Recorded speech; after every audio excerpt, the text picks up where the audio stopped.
if you guys want to set up your LLC and make sure that you are ahead of the curve in getting onboarded and being able to take profits and benefit from these assets, I would highly recommend, again, don't have to work with us, but if you do want to work with us, we've set up probably close to 5,000 LLCs at this point for people there in Wyoming to be able to manage their digital assets. We do it a very specific way. So we use a holding company, not a trading company, a holding company that manages alternative investments with a sleeve that's crypto. Okay. And the reason we do that, you're able to capitalize on long-term capital gains.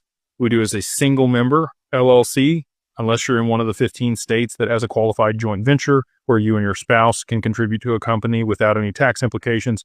A single member is the way to do it to not have any tax implications.